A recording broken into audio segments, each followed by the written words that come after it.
Frontier Station 7 was not a place where interesting things happened.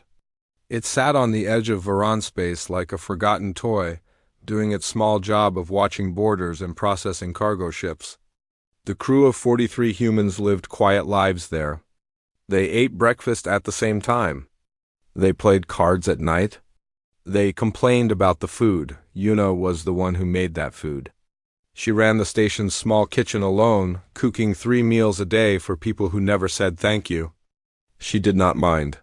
She liked the quiet work. She liked the smell of rice and soup in the morning. She liked watching people eat. Everything changed on a cold Tuesday when the emergency signal came. Director Junho called everyone to the main hall. His face was pale. His hands were shaking. Yuna had never seen him look so afraid. "A Varan ship is coming," he said. "They will arrive in 2 hours." The room went silent. Everyone knew about the Varan. They were the most dangerous species in the galaxy. 8 feet tall, covered in dark scales. They had claws that could cut through metal and teeth that could break bones. The Varan were warriors. They conquered planets for breakfast and destroyed fleets for dinner. Even their children were killers. "Why are they coming here?" Someone asked. Junh? Oh, swallowed hard. Their ship was attacked by raiders. It is damaged. They need a place to wait while their commander comes to get them. Their commander? Commander Dran. The room got even more quiet. Everyone knew that name. Dran was the most feared war leader in Varan space. He had killed thousands. He had never lost a battle. Stories said he once tore an enemy ship apart with his bare claws. "The ship is not carrying soldiers," Junho continued. "It is carrying his children. 3 cubs. They will stay here for 3 days until Dran arrives." Yuna watched the fear spread through the room like cold water. People whispered. Some looked like they wanted to run. 3 Varan cubs? Children of a monster. What if something went wrong? What if one of the cubs got hurt? Dran would destroy the entire station.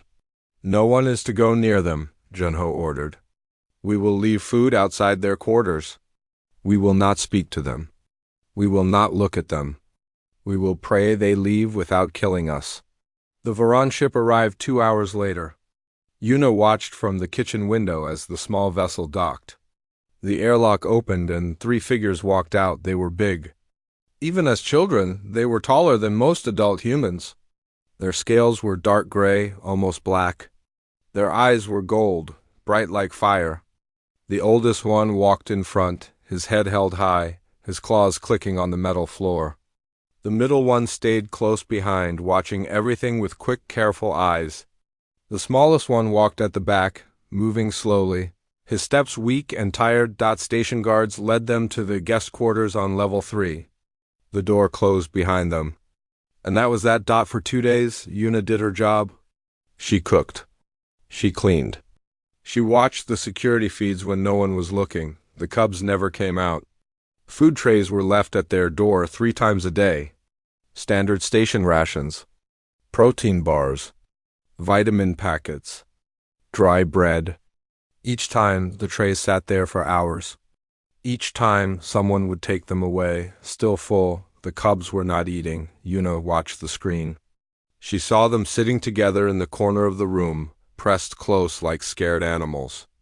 The oldest one, the big one, sat in front of his siblings like a shield. The middle one had her arms around the smallest, who was shaking. They were hungry. Yuna could see it, but they would not eat the strange human food. They did not trust it. Or maybe they were too proud to accept it. Or maybe they were just scared. No one else seemed to notice. Or maybe they noticed and did not care. The important thing was to keep the cubs alive until Dran came. What happened inside that room was not their problem, but it was Yuna's problem now. She could not stop thinking about it. 3 children, alone and hungry, waiting in a cold room on a station full of people who feared them. On the evening of the 2nd day, Yuna made a decision. She cooked a meal. Real food, warm broth with soft meat. Fresh bread. Simple things, but made with care. She put everything on a tray and walked to level 3. Director Junho saw her in the hallway. His eyes went wide. "What are you doing?" He hissed. "You cannot go there." "They are not eating," Yuna said. "They will get sick." "That is not our concern." "They are children." She walked past him. He did not try to stop her. Maybe he was too surprised. Maybe some small part of him knew she was right. Maybe he was just a coward. It did not matter. Yuna stood before the door to the guest quarters. Her heart was beating fast, but her hands were steady. She knocked. The door opened, 3 pairs of golden eyes fixed on her. The oldest cub rose from the floor, his body unfolding like a weapon. His claws extended, each one as long as her finger, sharp as knives. A low growl built in his throat, deep and terrible. Behind him, the middle cub pulled the smallest one closer, shielding him with her body. The little one was shaking harder now, his scales dull, his eyes glassy with fever. Yuna did not run. She did not scream. She stood there, holding her tray of food, and looked at the growling predator in front of her. "Hello," she said softly. "My name is Yuna. I am the cook here. I thought you might be hungry." The growling did not stop, but the golden eyes flickered, just for a moment, with something that might have been surprise. The oldest cub did not attack. He stood there, claws out, growl rumbling in his chest, but he did not move forward. His golden eyes studied Yuna like she was a puzzle he could not solve. "I am not here to hurt you," Yuna said. She kept her voice soft and calm. "I brought food. Real food. Not those terrible ration bars." The cub's growl grew louder. "We do not need human food. We do not need human help." His voice was deep for a child, rough like stones grinding together. But Yuna heard something else in it. Something tired. Something scared. "Okay," she said simply. She did not argue. She did not push. She just bent down slowly and placed the tray on the floor inside the door. Then she stepped back. The middle cub's eyes moved to the tray. Yuna saw her nostrils flare, catching the smell of warm broth and fresh meat. Behind her, the smallest cub lifted his head weakly. "I will leave it here," Yuna said. "Eat it if you want. Throw it away if you do not want. It is your choice." She turned and walked a few steps down the hallway. Then she sat down on the floor, her back against the wall. She pulled out her own small bowl of soup and began to eat. The oldest cub watched her with narrow eyes. "What are you doing?" "Eating my dinner," Yuna said between bites. "I always eat dinner at this time." "Here? In the hallway?" "Why not?" "It is quiet here." The cub stared at her for a long moment. Then slowly he lowered his claws. He did not close the door. He just stood there, watching her eat. Minutes passed. Yuna finished her soup. She heard movement from inside the room. The smallest cub had crawled forward. He was reaching for the tray with shaking hands. The oldest cub moved to stop him, but the middle one grabbed his arm. "Keth," she said quietly, "Tallow needs to eat. He's getting worse." Keth, the oldest, looked at his little brother. His fierce face cracked, just a little. He stepped aside. Tallow grabbed a piece of bread and bit into it. He made a small sound, almost like crying, and ate faster. The middle cub, the girl, joined him next. She tried to eat slowly, with dignity, but Yuna could see how hungry she was. Finally, Keth sat down too. He picked up the bowl of broth and drank it in 3 long gulps. When he was done, he looked at Yuna with something that was not quite anger anymore. "Why?" he asked. "Why what? Why do you help us?" "Your people fear us. They leave food at the door like we are wild animals. They do not look at us. They do not speak to us. But you sit here and eat with us? Why?" Yuna thought about the question. She could give many answers. She could talk about kindness or duty or doing the right thing. But she chose the simplest truth. "You are children," she said. "You were hungry. That is all that matters to me." Keth said nothing, but something changed in his eyes. The hardness became a little softer. Yuna came back the next morning with breakfast. And then lunch. And then dinner. Each time she sat in the hallway and ate with them. She did not force them to talk. She did not ask questions. She just shared meals with them, quietly, like it was the most normal thing in the world. On the second day, the middle cub told her their names. She was Rena, the oldest was Keth, the smallest was Talo. Talo is sick, Rena said. Her voice was worried. He was sick before we left home. The journey made it worse. Yuna looked at Talo. The little cub was curled up in the corner, his scales pale, his breathing shallow. He had eaten a little but not enough. The fever was getting worse. I have a friend, Yuna said carefully. She is a doctor.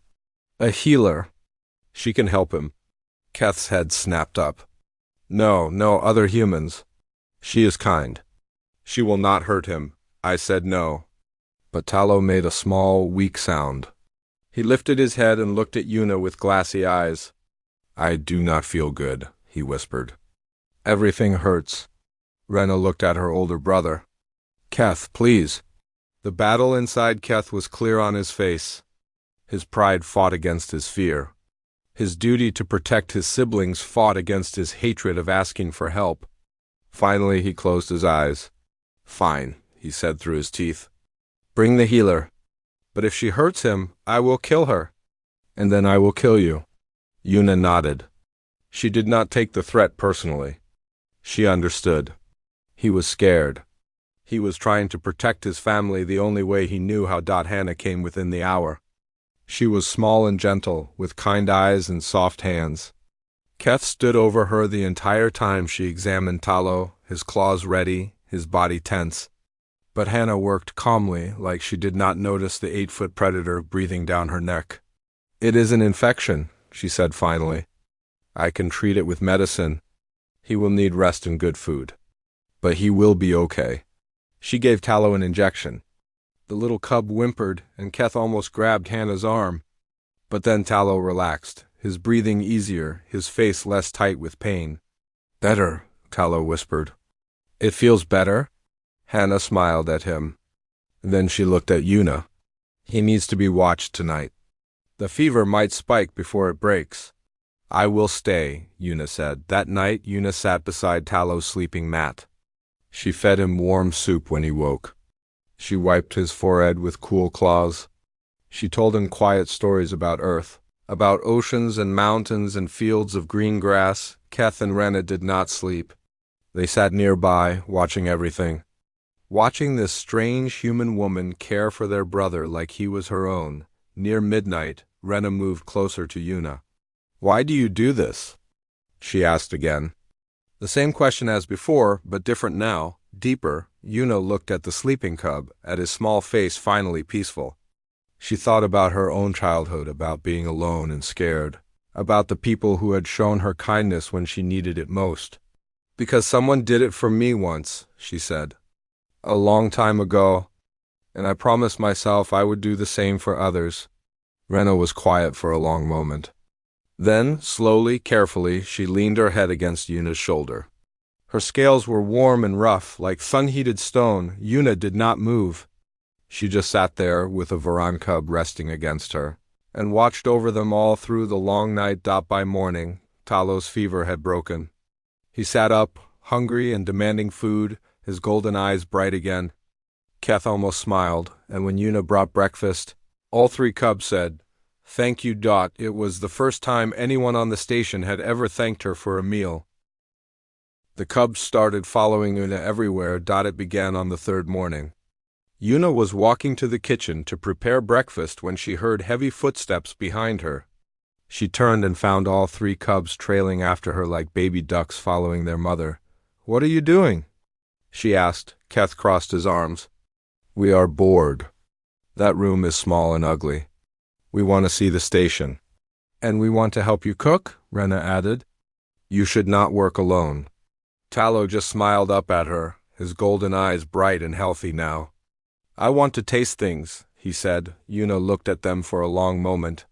Then she smiled back. Okay, she said. Come with me. The station crew nearly fainted when 3 Varan cubs walked into the kitchen.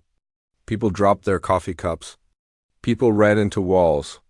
One man screamed and hid under a table. Yuna ignored all of it. She put Keth to work carrying heavy bags of rice and flour. She taught Rena how to chop vegetables, carefully guiding her clawed hands on the knife.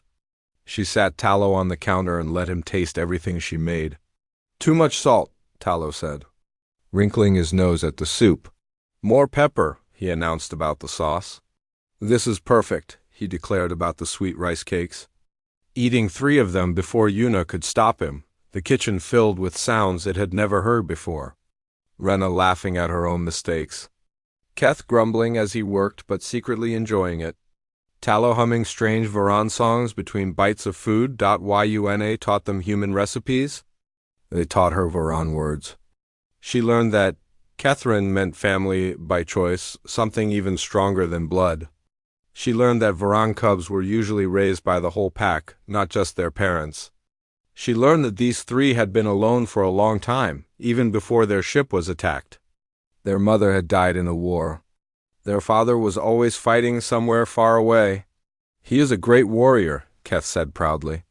But there was sadness under the pride. "He sends messages sometimes," Rena added quietly. "But we have not seen him in 2 years. Tallow said nothing. He just reached for Yuna's hand and held it tightly. Director Junho appeared in the kitchen doorway, his face red with anger. "Yuna, what is this?" "I ordered everyone to stay away from them." "They were lonely," Yuna said calmly. "And bored. Now they are helping me cook? Would you like some soup? This is a disaster. A diplomatic nightmare. If something happens to them," Keth stepped forward, placing himself between Junho and Yuna. His golden eyes were cold. "Nothing will happen to us," he said. His voice was very calm and very dangerous. "And nothing will happen to Yuna. Do you understand?" Junho's mouth opened and closed like a fish. He looked at the 3 cubs, at their claws and teeth and fierce eyes. Then he looked at Yuna, who was peacefully stirring a pot of stew. He left without another word. The days passed. The cubs became shadows of Yuna, always nearby, always watching, always helping. The station crew slowly got used to seeing them. Some people even started saying hello. One old engineer named Dongsu taught Keth how to play cards. Hana braided flowers into Rena's dark mane. The chef's assistant, a young man named Minho, shared snacks with Tallow when Yuna was not looking. The station was changing. Fear was becoming something else. Something warmer. One evening, Yuna sat with the cubs in the kitchen after everyone else had gone. They were eating leftover rice cakes and talking about nothing important. "Yuna Rena," said suddenly. Yuna looked up. "What does that mean?" "It is a Varan title," Keth explained. His voice was serious. "It means honored guardian, pack elder, someone who protects and provides." "It is what you are," Tallow said simply. "To us," Yuna felt her eyes sting. She looked at these 3 fierce little predators who had become so dear to her. She thought about how strange life was. A week ago, she was just a cook making meals no one appreciated. Now she had a family she never expected. "Thank you," she whispered. "That means more than you know." The moment was broken by a loud alarm. Red lights flashed across the station. A voice came over the speakers, sharp with fear. "All crew to emergency positions. Unknown vessels approaching. Repeat, unknown vessels approaching." Keth was on his feet instantly, his claws out. "The raiders. They found us." "How?" Rena's voice shook. "How did they find us here?" "They must have tracked our ship." Keth moved toward the door. "We need to hide. If they find us," another announcement cut through the air. Director Junho's voice, trembling badly. "This is not a drill. 12 raider ships have surrounded the station. They are demanding we hand over the Varan cubs. We have no weapons to fight them. Commander Dran's ship is still 6 hours away." 6 hours. The raiders would tear through the station in 6 minutes. Yuna stood up. Her heart was pounding, but her mind was clear. She looked at the cubs, at their scared faces trying so hard to be brave. "Come with me," she said. "We need to get everyone to a safe place." "There is no safe place," Keth said bitterly. "They will find us. They will take us. And they will kill anyone who gets in the way." Yuna grabbed his arm. He was so much bigger than her, so much stronger. But he stopped and looked down at her. "I will not let them take you," she said. "Do you understand me? You are mine now. My cubs, my family, and I protect my family." Keth stared at her. This small, soft human woman with no claws and no fangs. This cook who made soup and braided hair and sang silly songs. She meant every word. He could see it in her eyes. "Yunoren," he said slowly. "You fed us when we were hungry. You healed our brother when he was sick. You sat with us in the dark when everyone else ran away." He extended his claws, not as a threat, but as something else. An ancient gesture. A promise. "Now we will protect you," he said. "We are Varan, we are the children of Commander Dran, and no one will touch our pack." Rena and Talo stepped forward, standing beside their brother. 3 pairs of golden eyes burned with fierce light. "No one," they said together. Somewhere outside, the raider ships were moving closer. Somewhere inside, the station crew was panicking. But in the kitchen, a human woman and 3 Varan cubs stood together, ready to fight. The hunt was coming, and this time, the hunters would learn what it meant to threaten the wrong pack. The raiders breached the station's outer hull at exactly midnight. Yuna heard the explosion from the kitchen. The whole station shook. Lights flickered. Somewhere far away, people were screaming. "They are inside," Keth said. His voice was calm, but his claws were fully extended. 12 ships. Maybe 50 soldiers? They will sweep the station level by level until they find us. "Then we do not let them find us," Yuna said. She grabbed a heavy pan from the counter. It was not much of a weapon, but it was something. "We hide everyone in the storage room. It has only one door. Easy to defend." Rena nodded. "Smart, choke point. They cannot use their numbers against us?" They moved quickly. Yuna gathered the crew members who were nearby, Hana, old Dongsu, young Minho, a few others who were too scared to run. She pushed them toward the storage room at the back of the kitchen. "Stay inside," she ordered. "Do not come out no matter what you hear. What about you?" Hana grabbed her arm. "Yuna, you cannot fight raiders?" "I am not going to fight. I'm going to hide with the cubs."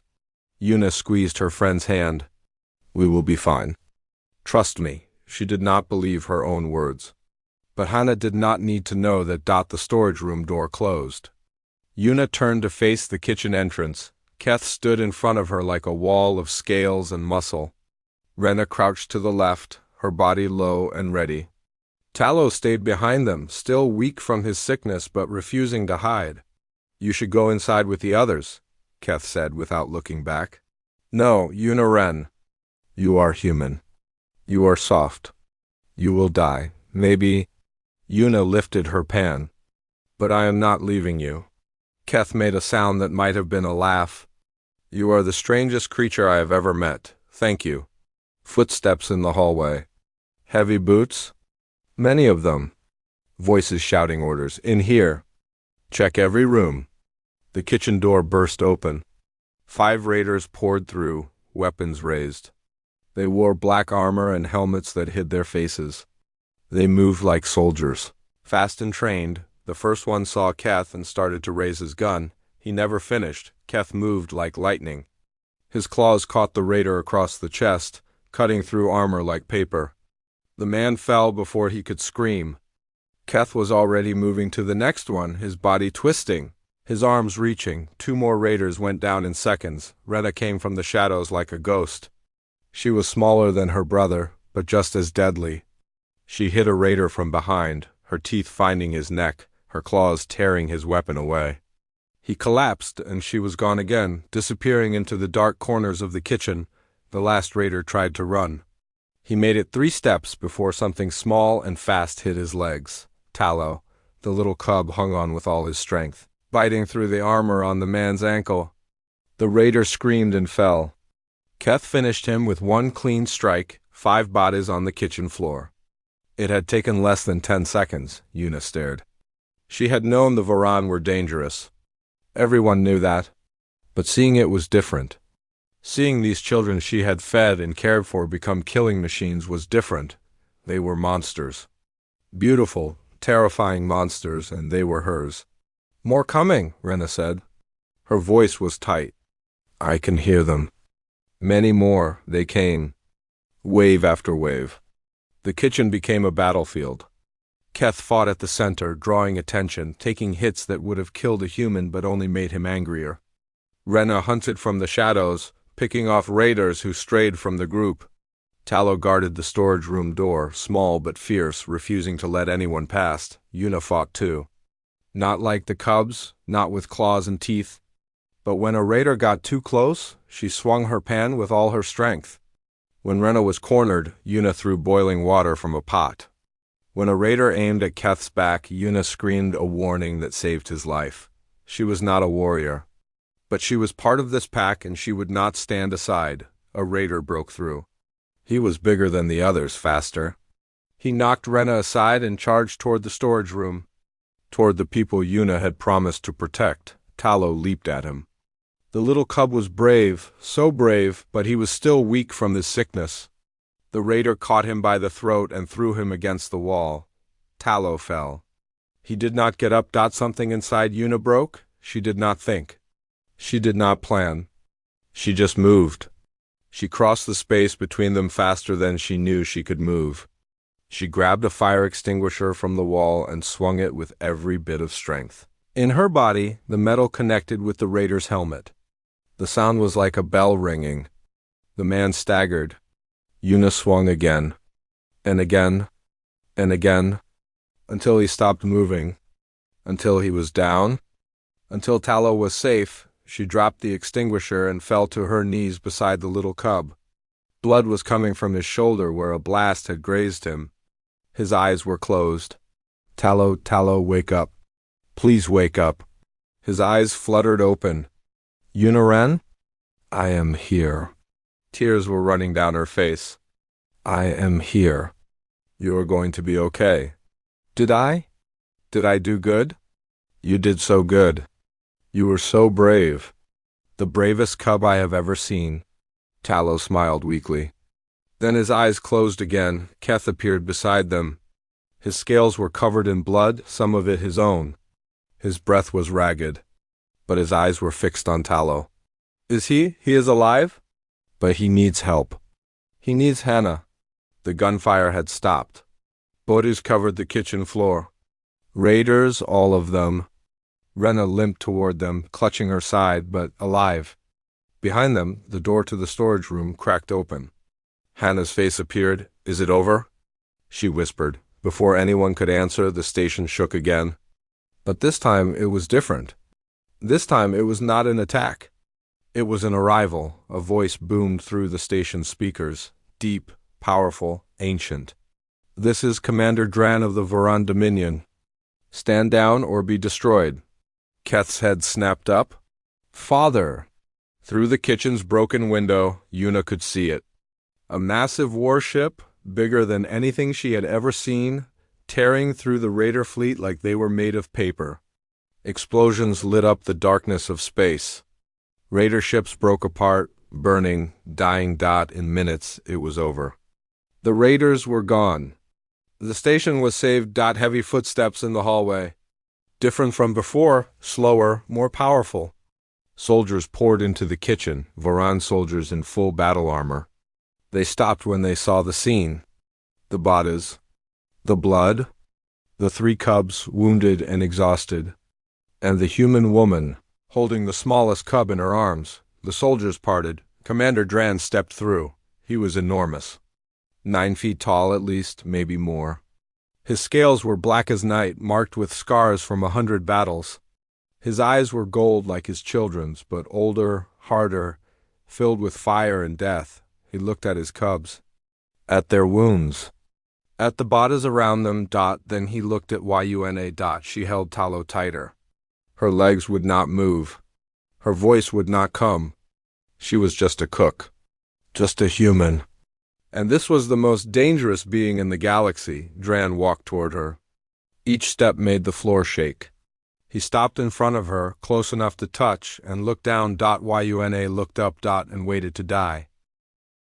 Commander Dran did not kill her. He stood there, this mountain of scales and claws and terrible power, and he looked at the small human woman holding his youngest son. His golden eyes moved slowly across the scene. The bodies of dead raiders. The blood on the floor. His children, wounded but alive, standing around this human like a protective wall. "Father!" Keth stepped forward. His voice was strong despite his injuries. "This is Yuna. She saved us." Dran said nothing. His eyes stayed fixed on Yuna. Rena limped to stand beside her brother. "She fed us when we were starving. The other humans left food at our door like we were animals. She cooked for us. She sat with us. She made us feel like we belonged." Still nothing. Dran's face was made of stone. Tallow stirred in Yuna's arms. His eyes opened slowly, unfocused with pain. Then they found his father's face. "Father," he whispered, "Yuna saved my life, twice, first when I was sick. Then when the bad men came." He reached up with one small, clawed hand and touched Yuna's cheek. "She is Pack. She is ours. You cannot hurt her." The room was silent. Varan soldiers stood frozen. Human crew members watched through the storage room door. Everyone was holding their breath. Dran moved, his massive body bent. His knees touched the floor. The most feared warrior in the galaxy, commander of 1,000 ships, killer of millions, knelt before a human cook. "Yuna," he said. His voice was deep as thunder, soft as rain. "Tell me what you did for my children." Yuna's mouth was dry. Her heart was beating so hard she thought it might break out of her chest. But she had faced Keth's growl. She had faced raiders with guns. She could face this. "They were hungry," she said simply. "So I fed them. They were scared, so I sat with them. Tallow was sick, so I brought a doctor. They were lonely, so I gave them company." She paused. "That is all. I just did what any person should do." "Any person should do this?" Dran's eyes flickered. "The galaxy has millions of people. How many would do what you did?" Yuna had no answer. And reached into his armor. He pulled out something small, a ring made of black metal. Strange symbols were carved into its surface, glowing faintly with inner light. "Do you know what this is?" he asked. Yuna shook her head. "It is a Kethran ring. In our language, Kethran means chosen family. Packed by bond, not by blood. This ring has been worn by only 17 beings in all of Varan. History, warriors, legends, those who prove their loyalty beyond any doubt." He held the ring out to her. "The 18th will be a cook from a small station on the edge of nowhere. A human woman who gave my children lunch." Yuna stared at the ring. She did not understand. This could not be happening. "You fed them when our own allies let them starve?" Dran continued. "You healed my son when he was dying. You fought to protect them when warriors with weapons ran away. You bled for them. You would have died for them." He took her hand gently, so gently for someone with claws that could tear metal. He placed the ring in her palm. "By the ancient laws of the Varan Dominion, I name you Kethran. You are bound to our pack. When you call, we answer. When you hunger, we provide. When enemies threaten you, they threaten every Varan ship in the galaxy." He closed her fingers around the ring. "You are one of us now, Yuna, until the stars go dark." Keth moved first. He knelt beside his father, his head bowed. Then Rena, then Tallow, still weak but pushing himself up to kneel with his family, for Varan. The most feared predators in the galaxy, kneeling before a human cook. Yuna looked at the ring in her hand. It was warm, almost alive. The symbols pulsed gently with light.